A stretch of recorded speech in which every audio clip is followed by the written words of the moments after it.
Bhairavi, can we start now? If it's everyone is here and because I can see a good amount of people, so I think we can join. We can start maybe. Okay, sure.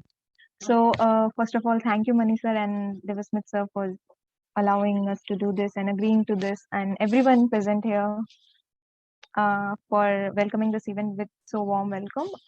So before we begin, I want to introduce our working professionals today who are going to share their experience. Debasmit sir, who is the CEO and founder of StratLytics, and Manikandan sir, who is a solution architect at Bank of America. So they are going to share their experience of interviews or internships, and as a working professional, how they are dealing with it and everything. Doing the degree and the work at the same time and everything. And you can also ask them any question in the chat box, and I'll make sure that I pick up, and or you can raise your hand. I'll allow you to unmute and you can ask your question. So welcome Manikandan sir and Debasmit sir. I'll spotlight you guys, and then do start by telling us what was your educational background, what did you all study, and we'll start with that only. Sure. Oh, so we will go alphabetically order. So Debasmit sir, you go ahead first. Okay, no problem. So thank you, Madhu, for setting up this session. Really excited to share our experience with fellow colleagues. So I'm also a student, so stop calling me sir. I think we are still students learning. So my background is just like anybody in India goes through engineering education. Then you realize you pretty much wasted 4 years of your life. Then you get into MBA to get away from the real industrial work. Then you realize that it's not really deep enough. It's nothing wrong with MBAs. I think we need them. I then found that my my inclination is towards math, right? So I worked in the industry for a couple of years. Then I quit my job and went to US for getting my higher studies. So I did my master's in statistics and ended up working in the US for about 10 years, mostly in banking. So 5 years back, I came back to India and I wanted to kind of become an entrepreneur, right? So that is where I am.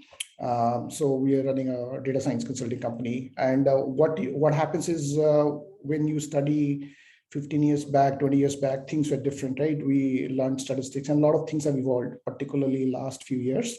So that was the need why I wanted to join back education. I think when I looked at the course curriculum, it was really great. And fortunate enough that we are getting such a great opportunity. I think, people who have gone through other studies, you can clearly see the quality difference. Yes, it's a initial stage. There are a few wrinkles here or there. I mean, things will get ironed out, but I think the content is very good. And this is the need of the hour. The industry needs a lot of data scientists. So really excited to be part of the team. And really, I have also learned a lot by interacting with our fellow colleagues. And some of you have already interacted, and I think, looking forward to interacting further. All right, so let's hear from Mani, your background. Yeah.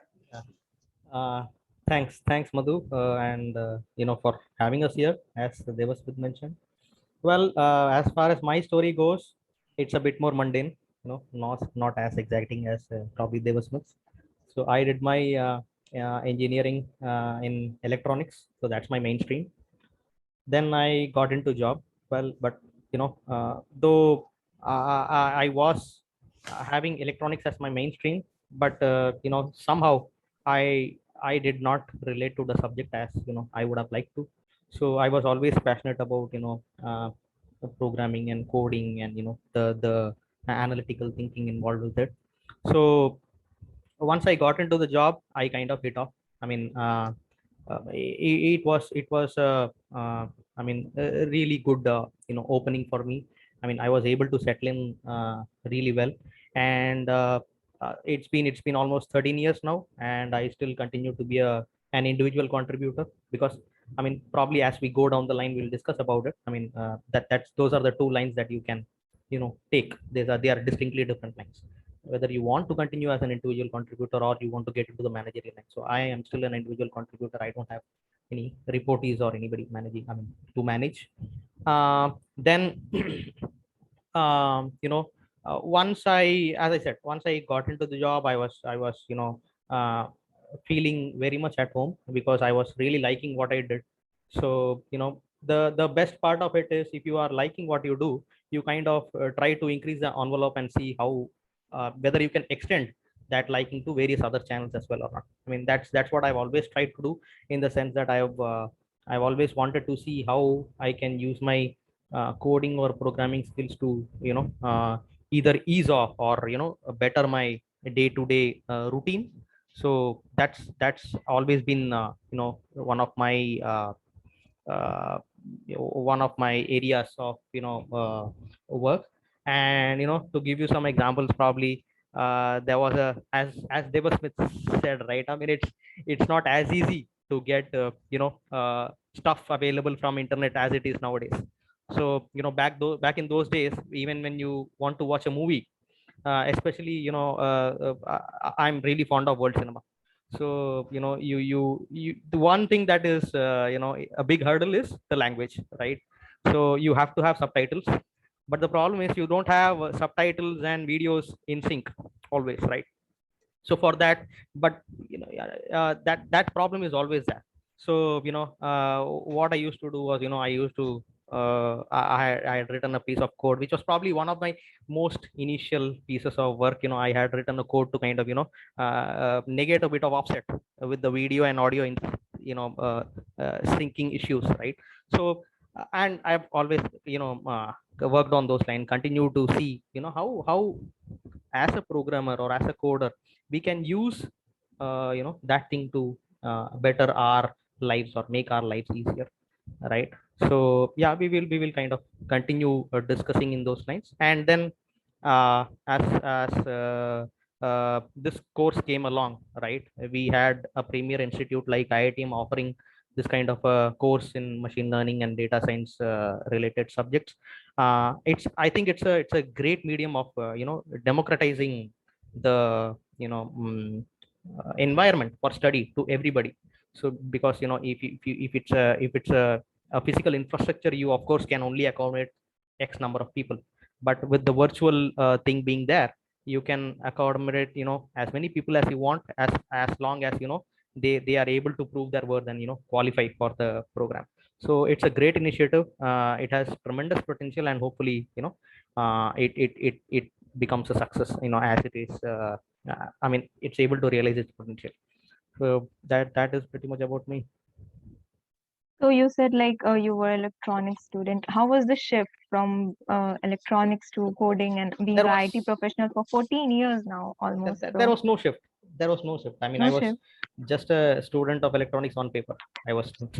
Okay. So, And even. how was the shift from Java to Python? Oh well, Because okay. you were Yeah, working that's on Java for 10 years and now it's okay. Python. Yeah, Yeah. that's a good question. Actually, I mean, I would want to, not use too many jargons, that we would normally use as part of our lingo. So please do feel free to, step in and, stop me from using lingos if I do inadvertently, right? So as I said, right, I mean, being a developer, a natural transition, if you want to continue as an individual contributor, is to sort of become a solution architect, and, that's kind of one level up. So when you become a solution architect, you've kind of got to be technology agnostic, because, you have to have a wide variety of understanding of various technologies and stuff like that. So there is always a talk about a T model. A T model is something where, you have a good understanding of one area or one language or technology in depth, meaning we call it full stack. Again, these are all technical jargons. Okay. That's kind of a vertical arm. And you also have to have a good coverage in terms of the breadth, right? So if you are good in Java, you need to have a good depth of it. I mean, I'm just trying to make it simpler. And you have also kind of have to expand your horizon. So not just Java, what along with that. So other technologies associated with that, right? So various ETL technologies, big data related technologies, and other coding languages as well, coding paradigms like, Python uh, as well also come into picture. So it's kind of a natural thing. You have to grow your vertical as well as your horizontal arm. So That's how it happens. So it's very natural. I mean, you don't need to force it. Yeah. And Debasmit, so you are the founder and CEO of StratLytics. So how that began? Like, how was the process? How was the pitching in and the going to investors? Because all that process is part of that, right? So many of the students from our degree want to become entrepreneur, and how they can begin that journey and how to prepare for that. If you can tell us some. Yeah. Sure. So I'll quote a few statistics. So I think today in India, there are close to 4,000 plus startups in the data analytics area, which is very similar to the area that we are involved in. And not all startups actually get funded. So typically startups which have a product idea where the revenue can grow non-linearly, that gets funded.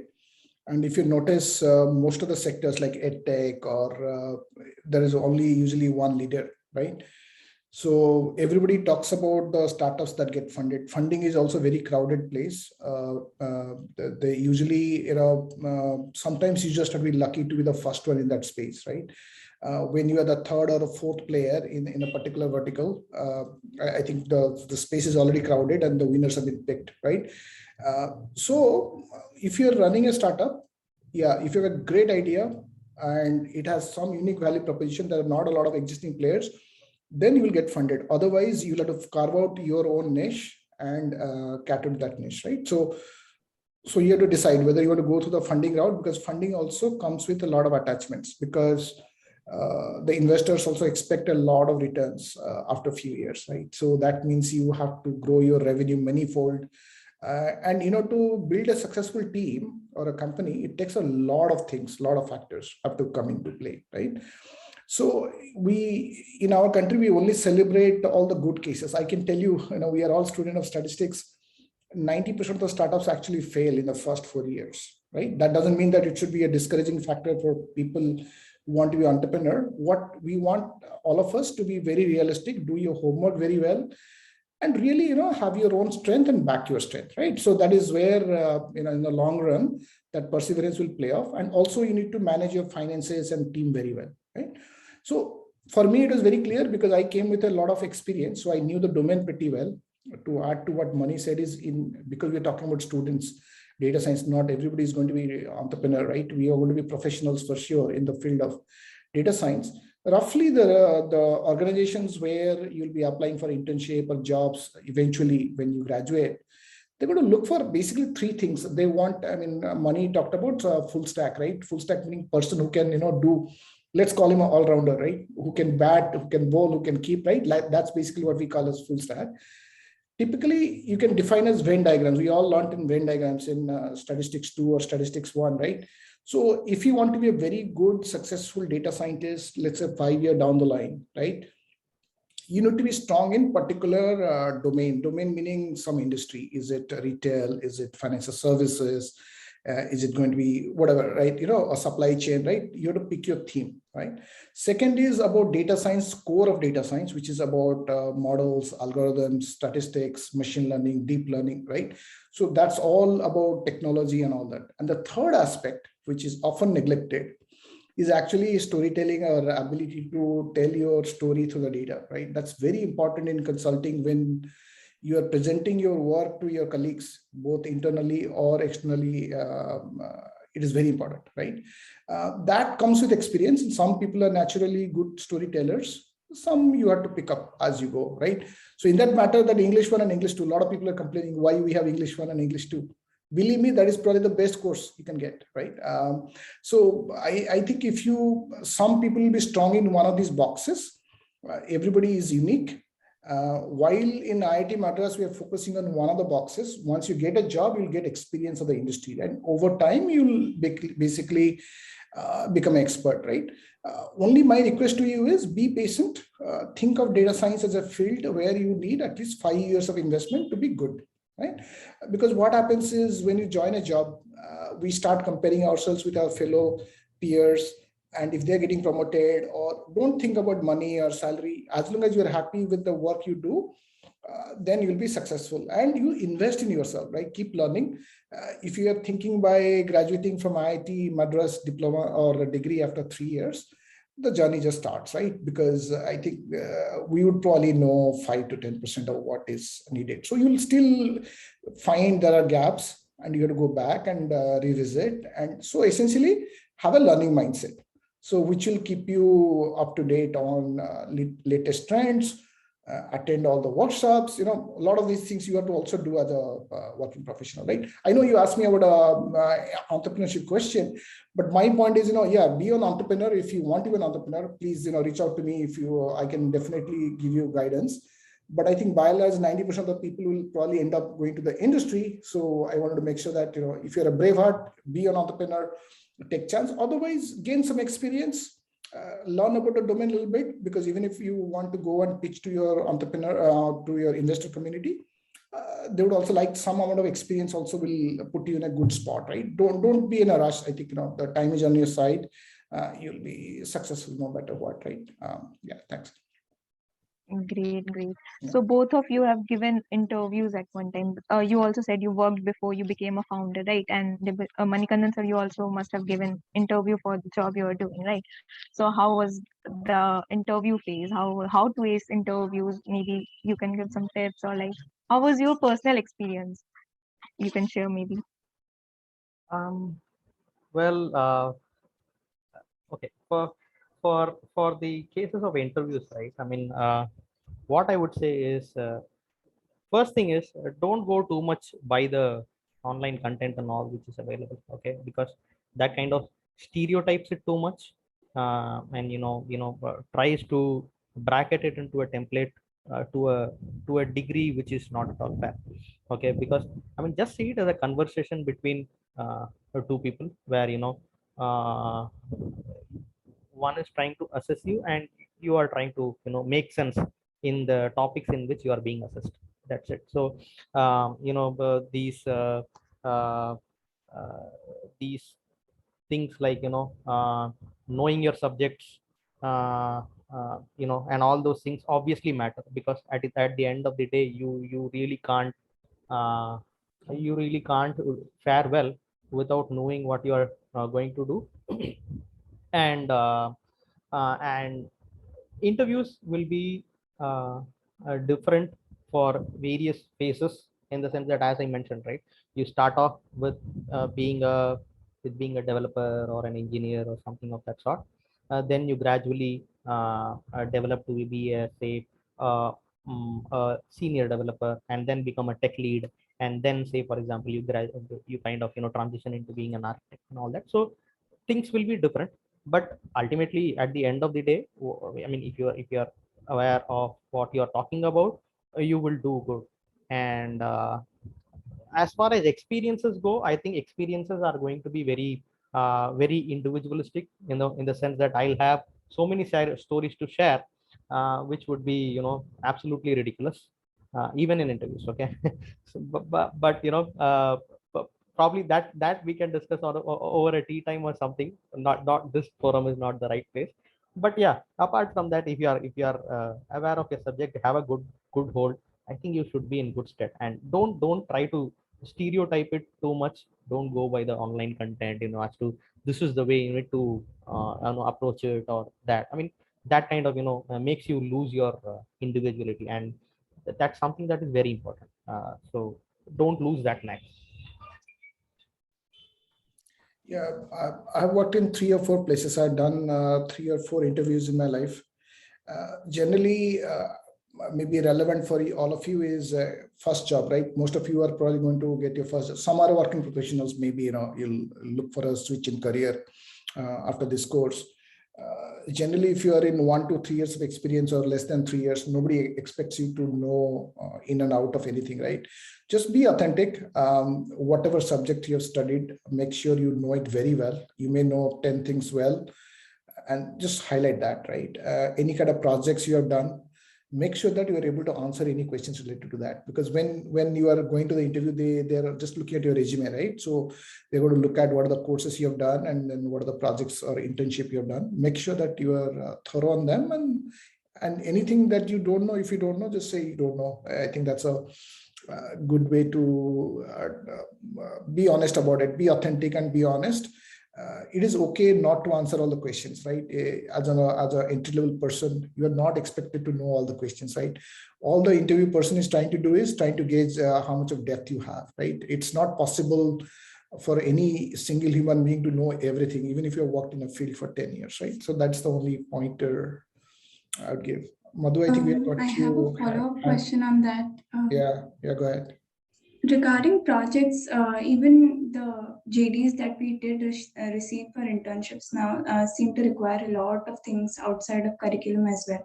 So, what projects would you suggest that will help us maybe produce something that's useful in real life, also something that helps us expand horizons, given that the JDs were asking for such a lot of skills, including PySpark and TensorFlow and whatnot? Yeah, unfortunately, the industry is here, and what our course curriculum is going to cover is here, right? So yeah, I mean, we don't cover cloud, we don't cover PySpark, so there is going to be gap, right? Probably those are some of the gaps you're going to learn on the job. It's not possible for students to gain that experience as part of this course. So I would strongly encourage everybody to, try to get some internships. Maybe after you finish the diploma, like by the end of diploma, you would have covered 9 plus 12, I think almost, or 8 plus 12, 20 courses, 2 years, solid understanding. If you do internship in your third year of the program, in conjunction with the degree, I think you'll be in a good shape. Now I don't know what you're probably most likely a diploma student, right? So because this program is so young, right? So I would suggest just be a little patient, do well academically, make sure you have good grade points to showcase to potential recruiters. And then if you can get some good working experience, I'm sure some of the students are doing internship at various organizations.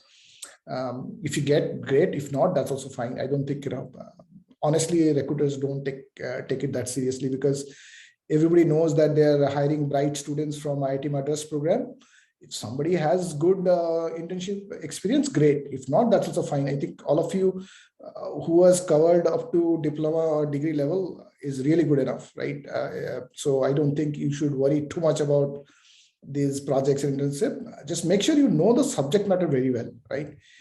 Even if you don't like math 2 or stat 2, make sure that you learn it well, right? So even after the exam is over, right? That would be my take on it. I don't know, Mani, you want to add something? And especially to answer your question related to the JDs, right? I mean, don't read too much into the JDs is what I would say, because I mean, we have had a lot of experiences where JDs kind of ask for simply too much. They are intimidating. Okay, and as Debasmit rightly pointed out, right, even after being in the industry for say 10 or 15 years, it's not possible for you to cover the entire landscape of JDs that is mentioned. That is fine, but just make sure that just make sure that if you're applying for that kind of a position, there would be some of there would be a few core requirements. Just make sure that if you want to see yourself doing that or not. If that is the case, and if you are good with some of the core things, okay, you can still go ahead and apply for it. Okay, and there would be a lot of miscellaneous technologies that are asked for, but which are very good to have, but not at all required. You'll gain understanding on them as you gain hands-on experiences and all, which is very much the case with all of us, right? So don't be intimidated by the JD. You're not expected to know everything. And I think the one point that he mentioned was really valid, in the sense that be honest. Okay, if you don't know something, you don't know something. Okay, um, uh, keep your CV bounded by whatever you have done, and don't add stuff related to what you had wanted to do as what you have done. Never do that. Okay. And so, and the best part of it is, as somebody would, as the saying goes, right? I mean, if you're being honest, you don't need to remember your lies. Okay. Yeah. So never ever add anything which you have not done. Be honest and straight cut, and I think that's what is looked for in a candidate. As a follow-up, so if you guys are recruiting, say in the future, and if you guys are recruiting interns, what is some project that you would like to see on a resume, or something that will actually strike you as impressive?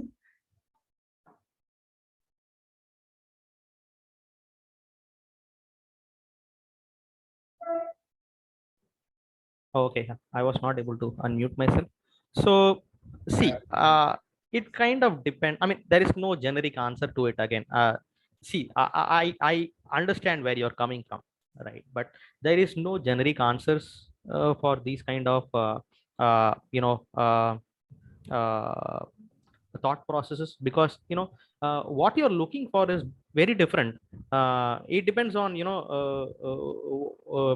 person to person or case to case basis, right? If I am kind of interviewing somebody for a solutions architect position, apart from the technological skills that are required, right, apart from that, even the soft skills and all might be slightly different, right? As Debasmit pointed out, that when you're trying to pitch in for something, right, you would need really good storytelling abilities. Okay. So that's something that he might be looking for, if or anybody in a sales kind of a a job might be looking for that, whereas for an architect, you might be looking for, say communication with different teams, quick understanding of various solutions and all that, and it will be kind of different for a different set of requirements. So there's no specific answer to that. Even though you brush aside the technological requirements, even the soft skills might be slightly different, right? uh, but as he said, not only for presenting to external clients, even when you're presenting to internal people, a storytelling ability is kind of a really good to have ability. Okay. Because you'll be able to engage audience better, not talk about topics in pockets and all that. So yeah, it will be kind of case to case basis, varying thing. So what I learned is that you might actually go in and do a few template projects from Kaggle, but that wouldn't mean anything for the employer, and you end up wasting time. So I wanted to have some pointers on what would be good projects to do. So what's happening nowadays is most of the resumes have these, you have these Kaggle pretty standard projects, right? So Titanic, you can actually see the theme. So most of the recruiters who are looking at it, the moment they see it, they understand. I think that's why when you do the diploma level courses, there's a course called BDM, some of those academic projects, make sure you find something unique. So that way, what happens is you don't have to, I mean, of course, you can practice in HackerRank or Kaggle to kind of learn more and more, but try to do these projects as part of your coursework. So that way, kind of, you have something unique. Try to, what the project, everybody understands that students can focus on for 2 months or 3 months on a project, right? So they don't expect a lot of things, but whatever little thing you have done, make sure that how you applied the learnings from the coursework into the project. So I think it should be fine. I think most of the recruiters at an entry level, they will ask for more conceptual questions, and more importantly, you have to show a lot of energy, passion, and a willingness to learn. And I think by nature, all of you are young and should be full of energy. All you have to do is redirect that energy towards learning. And I think, and as long as the other parties gets that feeling that this person is somebody who's going to come, is a go-getter, is going to learn, and also what Mani said, you are going to work in a team environment, right? So just make sure that it's, of course, while you prosper in your career, you also take your colleagues along with you, right? So just like in any teamwork you do, right? Look after your interest and also make sure you are also helping your team member. If you kind of come across as somebody who's a good team player, that's definitely, many people love to have team members who are really collaborative and become part of the team, right? So those are some of the interpersonal skills, right? Even as part of the houses and all that. if you have taken leadership positions, organized and all that, that's actually seen as a very positive in a corporate world, because that is also a sign of leadership. So definitely volunteer. You have done something extra in addition to the coursework, take leadership roles. That definitely will be a positive. Yeah. Also, like if you have any further questions, if it's possible, I can provide Debasmit, so if you allow, I can provide your LinkedIn ID and Manikandan, so your Gmail ID to connect further, if you guys are okay with it, because those are very particular questions, and I have in mind like to take the group with us, so Sure. she can connect with you. Yeah. Okay, so both of you are working in financial sector, right? So what is that you find special about the financial sector and those who are going to pursue it? What is the spark there, if you can tell us? See, I'll tell you, data science is a field which is applicable for industries where there's a lot of data, right? Financial services in general is full of data, because every time you go and swipe your credit card or pay your loan, that's actually a transaction, right? So it's generally rich with data, plus it deals with money. So you have to be very careful who to lend, who not to lend in generally, right? So financial services as an industry always has been early mover or a pioneer in the usage of data to make decisions, right? That is why the whole concept of credit scoring, if you look up, you'll find that was actually the first industry where they use statistical models to make a decision. Rather than making subjective decision who to give loan or not, they started to use statistical modeling. Now they are using machine learning to make a decision, right? So naturally, they're full of data. There's a lot of money, so it becomes a natural choice for all innovations related to lending and all that, right? Other industries are not far behind. I think retail is pretty big in terms of analytics. I've been working with customers in industrial, oil and gas, supply chain, because analytics is a very, very horizontal discipline, and there are multiple applications across industries. So in fact, banking is pretty saturated. Other industries do not have a lot of data science professionals, right? So that is why you don't have to worry about if you're not from a commerce background or you don't like finance, it's okay. I mean, there are a lot of problems that need to be solved in supply chain, pricing. There are wide variety of field which needs data science, right? So I will always suggest work on a field which excites you the most, right? You feel like you are creating value. If you're happy with the work you're doing, anyway, you'll be doing a lot of math and modeling and all that, then you'll be super excited about that area. I don't know, Mani, you want to add something? Yeah. What I would say is, I mean, even the trend of digitization of data, right? It's kind of picking up big time, because uh, financial services, the reason why it's kind of uh, front runner is because this trend was, I mean, financial services was one of the earliest domains to kind of adapt this digitization of data principle, whereas in other areas as well, right, retail, supply chain management, healthcare, agriculture, everywhere, this trend is kind of now able to percolate. And with that, what's happening is the data availability is now becoming the data is now becoming available readily. And if you are talking about government surveys and all that, they are even democratized, right? So that's the reason why data science as a practice is kind of getting a lot of traction in terms of being applied to various sectors. So yeah, the reason being that the data being digitized and becoming available nowadays is one of the most important reasons. Yeah, so many hands are raised, many questions are in the chat box, so I think it's time. After that, I will ask the general questions that we have prepared. So, Dipanjan? Before we go through the chat box, could Yeah. we do this thing, like for the people who raise their hands, we could take one question from there and then you could read out one question from the chat box. And we could just limit it to one so that it just doesn't go on increasing and everybody gets a chance. What do you think? Okay, cool. So, Bharvi, I'll spotlight you. Maybe you can read the questions from the chat because it's way up for me. So can I continue?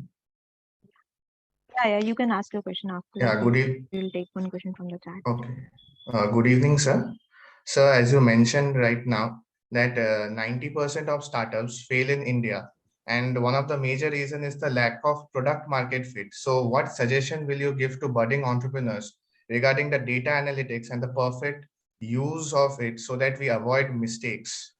So that's my question to Debasmit, sir. My advice is, as an entrepreneur, first of all, you have to be optimistic. So what is the difference between optimistic? The optimistic will focus on the 10% success, not the 90% failure, right? So I think the people who succeed, end of the day, if you look at startups that succeed, they're a little bit more long-term oriented. They have probably done a little bit of homework on what the industry needs versus what they have to offer. So you have to spend a lot of time talking to as many people as possible from the industry, right? Find out what are the existing players, what are the services or products that they are offering. Is there a gap, right? And then that will help you to define a product or a service that meets a specific need that is being currently unmet by existing players, right? It's more relevant for product. If it is services, slightly easier. You have to make sure that you have a good customer base to start with and you provide good quality service, then the repeat business will come in, right? So really, product / service, there are like two different routes. If it is a product, it's slightly uphill task because you need a lot of funding for marketing and you have to keep your customer acquisition cost low. But if it is services, slightly low entry barrier, but you have to focus more on finding good quality talent, retain them. How do you, not all the talent you'll get will be trained fully to the need of the industry. I think somebody was talking about the industry needs, right? So there will always be a gap. How do you fill those gaps, right? So those are all the challenges, but end of the day, you need to get your first 2-3 customers well, and then make sure they're happy. You get repeat business, and only then you will actually stay in the business, right? That would be advice. Now, of course, you can do all the work, whatever strategy or plan you have, it will only work for the first 2 to 3 months. After that, you have to go back to the drawing board because market is not going to follow your playbook. So question is to be open to change and adapt, and ultimately whatever the industry demands are, you have to adapt according to the needs. If you see the skill sets are changing, then you have to reskill yourself, right? If Apache Spark, the example we are talking about, that's what the industry need. Maybe the Python course, we learn the basics, then we have to learn about Spark. If somebody's talking about cloud technology or whatever, there's a gap, then we have to learn and fill those gaps. So those are some of the things we have to do as entrepreneur. But again, I like to say only 10% of the people who are crazy enough, they become entrepreneur. 90% of people are like normal people. So there's nothing wrong in doing a good job. But yeah, if you have that extra fire in the belly, there are a few days you can go without salary. Absolutely, it's like a joyride. Absolutely, if you want to touch base privately, I can definitely have more detailed discussion. I think we want to make it more generic here so that we cover the basic questions of what is a typical data science student. Most likely they will end up in corporations for the first 2-3 years, right? You can always focus on those aspects. Yeah. Thank you, Dipanjan. Now, Bharvi, please read a question from the chat. Yeah, so there were like 2 questions which I would like to cover. One was how could what are the sources wherein one could increase his or her practical knowledge? And secondly, for a non-tech background person, are there any books you would recommend on tech culture, ethical tech practices, or data science? Like any technological fields, if there are any books for a non-tech person? Yeah. Mani, you want to go first? Yeah. So, sorry, what was the first one? How could one increase his or her practical knowledge? Like what sources could one use? Right. So, in terms of practical knowledge, right? I mean, see, the core structure is in itself kind of aligned for enabling people to, gain practical knowledge as they study. Right. If you observe closely, that's what we have been doing from, say, the baby steps we took with stats 2, we had our activity questions. I mean, the activities, extra activities that we did, right? So wherein there were various topics related assignment that you needed to submit. You needed to get to the internet, get data, and see what kind of analysis you could do. Similarly, for I think there are things like that going on for BDM as well. You're having to do data gathering, see what kind of inferences you are able to make, and actually give out those inferences to the source from where you've collected data. And don't stop there. Take feedback as to whether those inferences are actually working or not, right? So the course in itself is kind of structured to enable people doing it from a very initial stage itself, right? So that way, I think we have got to give it to the people who have come up with this kind of setup and planned out this curriculum. And apart from that, if you're really wanting to get hands on, I think again, maybe I mean, there are various platforms available. As I said, Kaggle and all is available, but then those are all to an extent.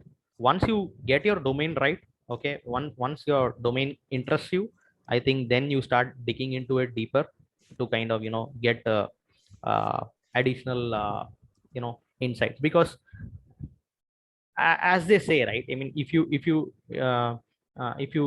don't feel like going to office on a Monday morning, then it becomes difficult. So make sure that you're always looking forward to it. Then you are in good stead. You'll be paid to do something that you love. If you are having that kind of a career, whether you are you are a normal engineer, whether you're a developer, an entrepreneur, it's not going to matter as long as you love what you do. That's only way you can kind of keep on improving. So that's the whole point. I mean, uh, the course in itself, I am able to see that it's kind of structured in that way. And then in terms of projects and all, I mean, see what kind of interns you get. Because yeah, the Kaggle related competitions and all are going to only help you to some extent.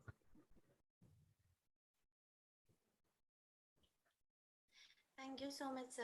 So could we ask another question from the chat section, or there was another question, right? Any suggestive readings? Maybe you can yeah, suggest right, both right. of you.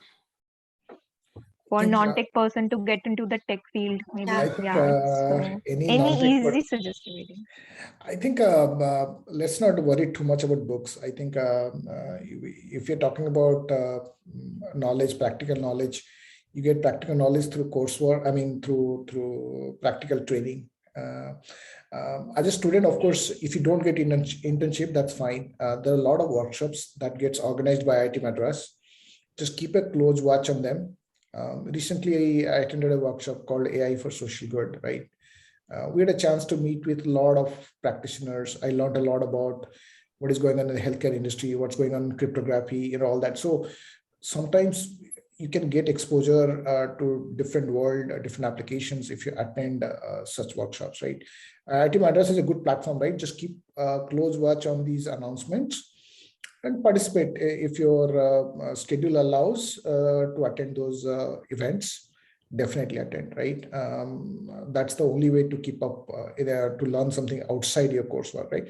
I think books and all are fine. You can always read that, but I think the real knowledge will come when you interact with people. And also it's a very quick way of learning, because somebody with 20-30 years of experience, when they come and present, you basically are getting the wisdom in a very small capsule, right? And you learn so much, right? So just try to do that. I think that's a great way to learn outside the course. Yeah. And what better way to learn swimming than to actually get into the water, right? I mean, so these books and all, I mean, I'm not kind of downplaying the whole thing, but again, it's only to certain extent. As long as you have hands-on experience, I think that will be the most relatable thing, right? Because in data science also we talk about experience, right? I mean, the definition of data science itself starts from experience. So you need to gain the experience. So don't I mean, don't worry about falling or failing. I mean, don't worry about errors, just code. I mean, even if you get errors, just try to see how you can solve them. That's the best way of, getting to learn anything, not only technical, but, learning anything as such, right?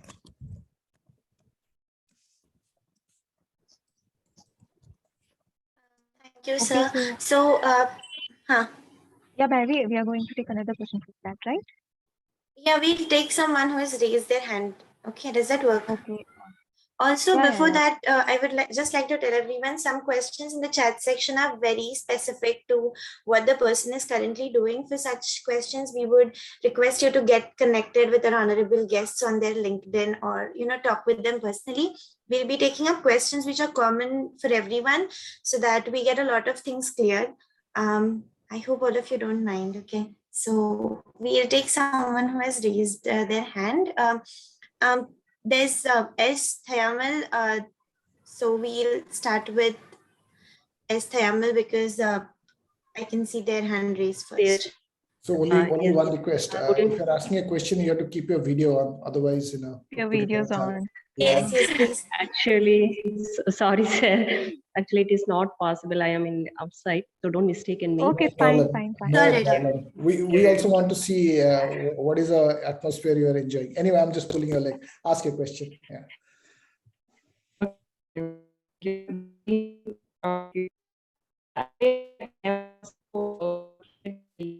I think your It's network is breaking up. not fine. Yeah. Your Yes. Sorry. voice Sorry, is your voice is breaking. breaking up. Ma'am, if possible, Is it okay? yeah, it's Yeah. okay now. Okay. Actually, I am also from electronics and communication engineering background. I completed a PhD in image processing. I am in academic side only. I wish to switch over to in software industry. Is there any constraint because of my age as well as if I expect after completing this course, if I expect the salary, uh, that is also I have confused recording that how to approach my concern regarding salary as well as is it possible. Most of my relatives and friends told that it is difficult to switch over from this academic side to software company like that they told, but even though I trained myself to switch over to software industry, so give your suggestion regarding. I request to both of you. So let's generalize this question. So maybe somebody wants to switch with, let's say, 10 plus years of experience in academia. Can Yes. they switch, right? I mean, I'm sure there are many people also in a similar boat because this program is very diverse. A lot of working professionals are there.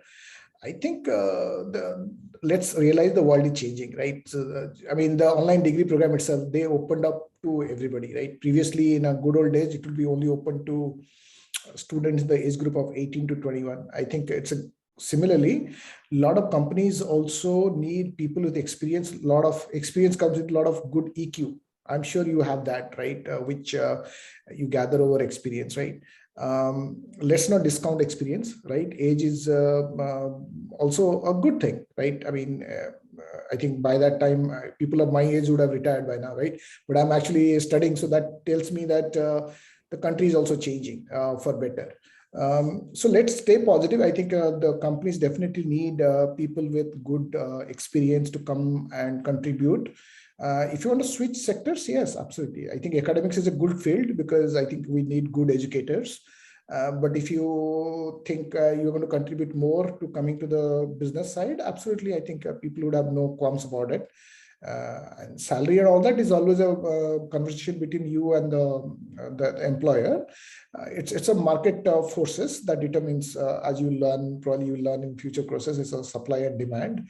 So price and salaries are just a function of that. So I am sure you'll definitely find a happy medium where expectations are met. Yeah.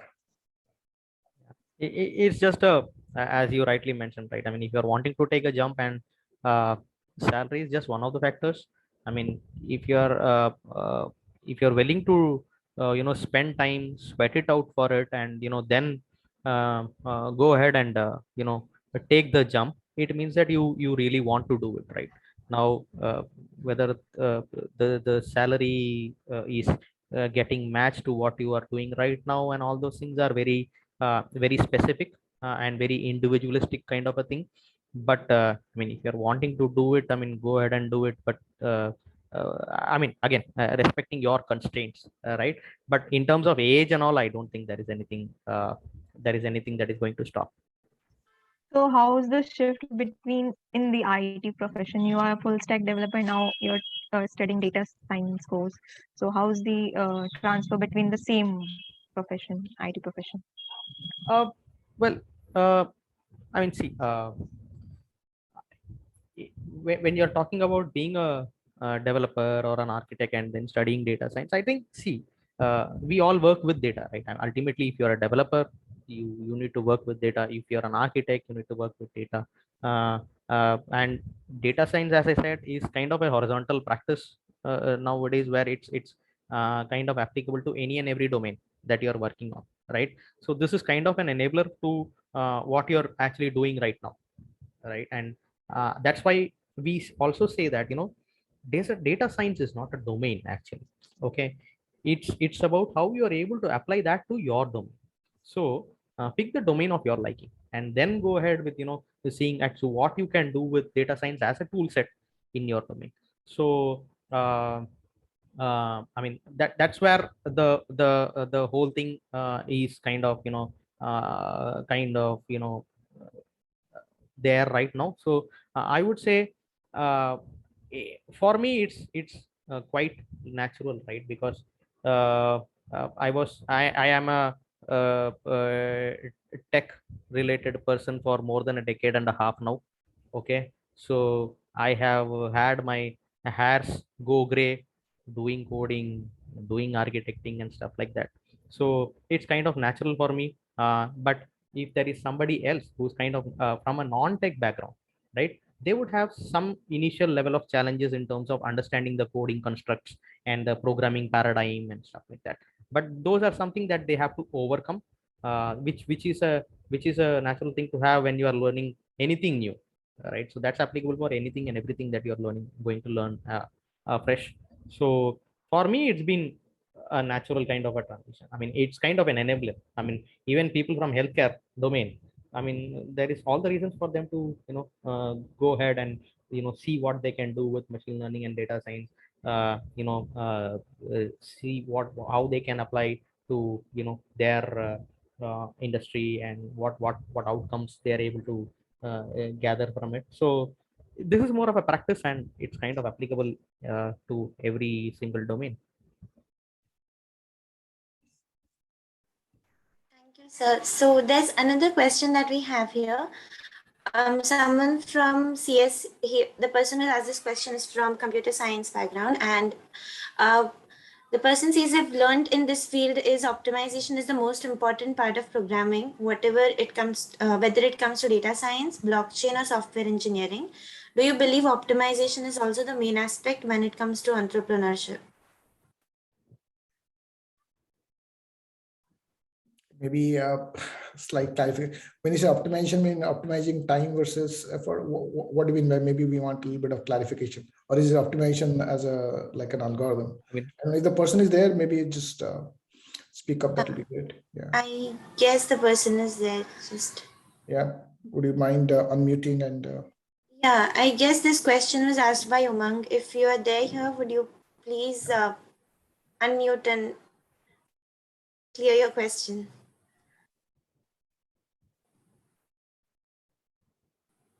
because even if you write a couple of lines of code, right, you still want it to be optimized. No, that's the whole thing. It applies from coding to design to anything and everything. So uh, that's kind of, yeah. Somebody has to. Umang, raise your hand, please. Yeah. Yeah. And then Umang, I. can you raise your hand? Yeah, he asked me to unmute him. So Okay. I have asked you to unmute, Umang, if you could please.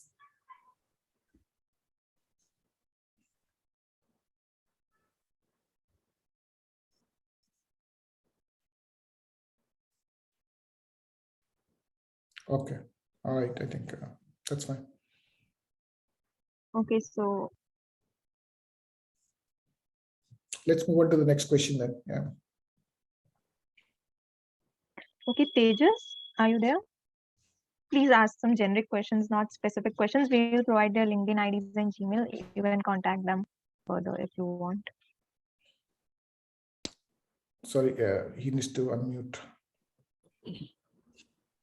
Yeah, I allowed him. Hello. Yeah, go ahead.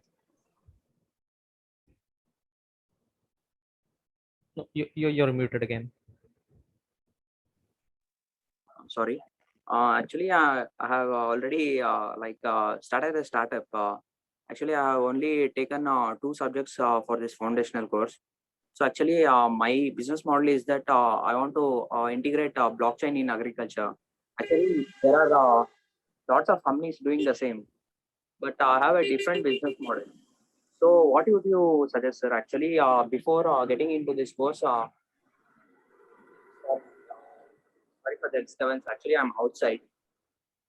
So actually, the main objective for me joining the course is that I need to learn the system and then deploy it, my idea.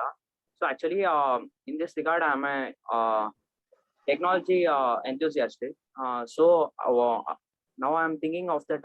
Why not hire people who know the technology and implement it?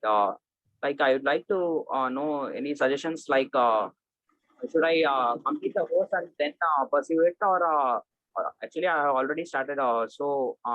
Continue doing the same. Okay, maybe are you alone or you have other co-founders with your? No, sir. I'm building the team at the present. They're positive with my response. So actually, I'm going ahead. Okay, so I'm assuming you are in pre-revenue stage. So, or anyway, so we can always have a private chat because I think it's a very specific question. Maybe link out and we can have a private chat. Exactly, I was about to say the same thing. I'll give you his email ID or like LinkedIn profile. You can contact him further. Yes, ma'am. Thank you very much for this lesson. Yeah, sure. Bye. Ashirbad, maybe you can ask your question now. I have allowed you to unmute. Am I visible? Yeah.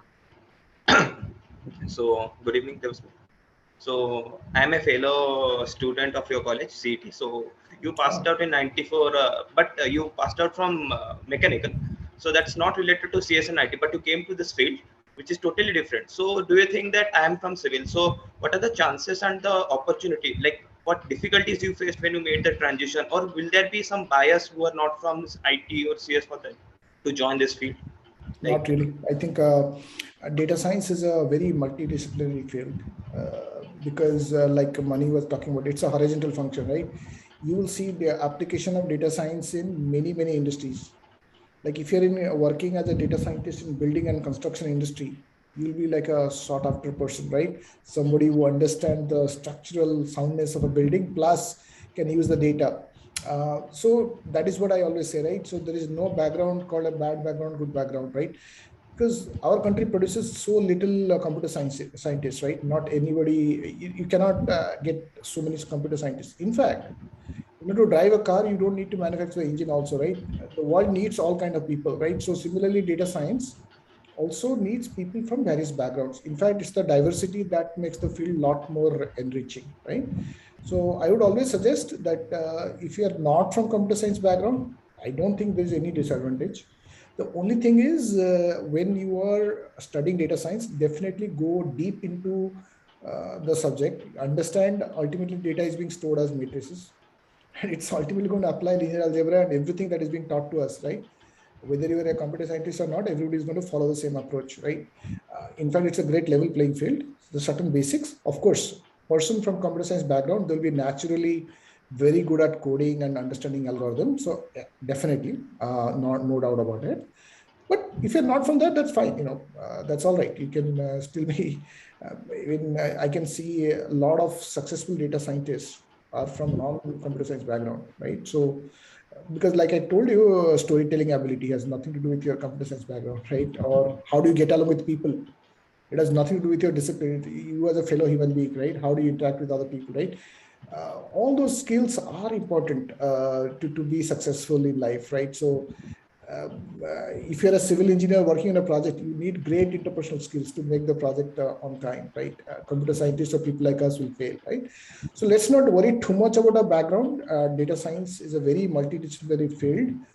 Only thing is you have to find out what are the opportunity you want to pursue first, because I think we have people from biology background, people from commerce background, people from legal background, based on what Andrew sir suggested, right? We have a very, very diverse, and all of them will be successful, right? So I don't think any one of us are advantaged or disadvantaged. I think it's a level playing field, and I think all of us should just stay focused, make sure we do well in our courses, and go deep into the subject. And I think and people in the industry will be excited to welcome you, because if you come with a deep knowledge, I think nobody's going to worry about whether you are from civil engineering or electronics or computer science. That would be my take. Thank you. It was nice talking. So we planned this session for an hour only. And Manikandan sir also has to go. So we will have more of these interactive sessions. Harvey, I think we can stop now. Debasmit sir, do you have time to take a few more questions maybe? Yeah, sure, we can, no problem, yeah. Okay, Manikandan sir, are you there? We should thank you first before you leave, like for the great talk. Yeah, Mani probably has another call or something. He probably dropped off. So, okay, so Harvey, if there are any questions in the chat, we can ask to the Debasmit sir. Sure. So there was this question: what is the meaning of domain in data science job? How to pick it? And also, I would like to add this another question that I read: what can we do now to become good data scientists in the future? So yeah. Sure. Yeah. So domain is something usually you don't pick. It's when you join a company. Usually, every company has 2-3 predefined focus areas, right? Maybe some companies focus on banking and financial services. Some people will focus on retail. Some will focus on maybe industrial. So depending on where you land up, it's like life is a random walk, they call it, right? So nobody can predict where you're going to land up. You're going to do 10 interviews. Maybe you'll crack 3 or 4 of them. Then you make a decision, okay, based on either the package or location or some friends, right? Ultimately end up somewhere, right? That's typically what happens in real life, right? Then you get allocated to a project. Even that also is a random, right? Because same company may have 3 or 4 projects and you get allocated, right? Typically your first job and first you do not really determine unless you are lucky. But over time what happens is you either enjoy that or you think there are other opportunity you pursue within the same organization, or sometimes after a year or 2, I think most of the people switch and find out. So getting expert in a particular domain is usually takes 5 to 6 years. Initially in the first 2-3 years nobody really overplays the domain part. I think it's also okay to explore different domains through internship or studying, and talk to as many people as possible, and then find your sweet spot and whatever you really enjoy, and then join that. I don't think there is anything for that matter. Yeah.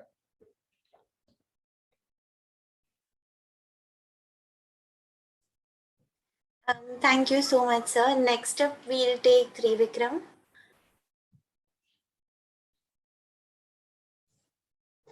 Unmute, please. Hello, am I audible? Yeah, you are. Good evening, sir. Thank you very much for holding this session, enlightening all the students and spreading your knowledge. I just have one question. You mentioned there are many domains in data science, and there are rightly so. Which domain do you foresee has not many data scientists, hence making it very lucrative for us to join? And I mean, there are many, like we have data science and finance. Is it saturated right now? I just want to know, because before getting into it, I would like to know that as well. Is it saturated? And which all domains do you see that have a lot of potential according to your own intuition and experience, that have a lot of potential and that is not much explored, giving us a very good edge? And also, I'm someone who wants to explore many domains before settling down on one. Is that suggested and encouraged in the company? I want to do it through internships, quite frankly, because that is the best medium. I think so. So short answer is, if you want to explore many domains, I would strongly encourage you to join a consulting company like a PwC or a KPMG or a Deloitte. I started my career with PwC, right? So they have different practice areas and you can go and explore. So that is one. You asked a question about what are the industry where there's a little, I would say financial services, retail, these are all saturated in some sense. I know money is in financial services. I also worked in financial services for a long time. There are some upcoming sectors like energy, particularly renewable energy. That's going to be big. A lot of companies are becoming conscious about ESG, what you call a sustainability, right? A lot of work is getting done here. A lot of solar panels are getting installed. There's a lot of pressure on making the grid smart. Country is going through smart meter implementation. It's going to generate a lot of data every 15 minutes. There is no analyst who are an expert in these kind of areas, right? They need a lot of people to come and work. Personally, I've spoken to some of the companies. They don't have a lot of talent. So there are industries which need people like us. What happens is people usually follow the money, right? Financial services pay well and consultants pay well, and that's where the naturally students gravitate towards them. But if you are a person who believe that you can contribute to a greener planet, I think energy sector is a great opportunity. Oil and gas, industrial, industry 4.0 is a great opportunity because it's a combination of IoT plus data science. So all those things you can definitely focus on. Yeah. Right. Okay. Thank you very much.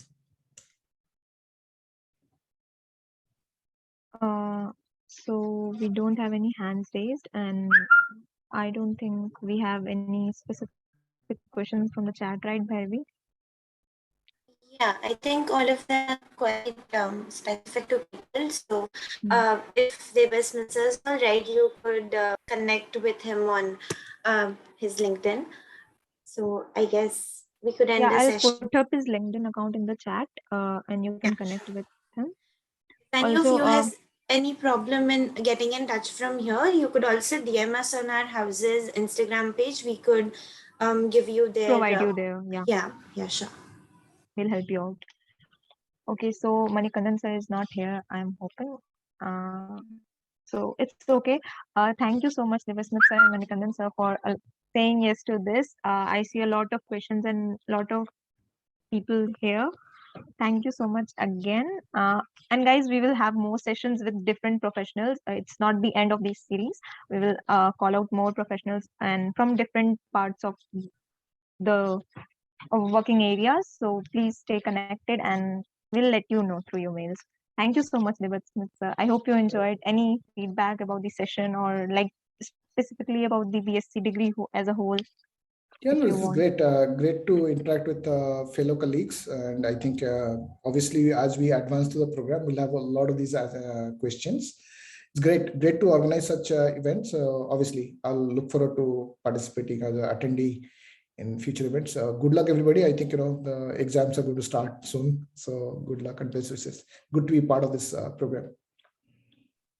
Also, we have shared a feedback form in the chat box. Please do fill that. And also YouTube channel we also have, and we will share that link also. Thank you so much, everyone. You can leave because this, I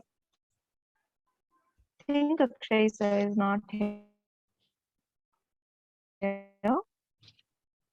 Akshay sir? Okay. So you all can leave. So thank you so much again, Debasmit sir and Manikandan sir. Thank you. Bye. Thank you.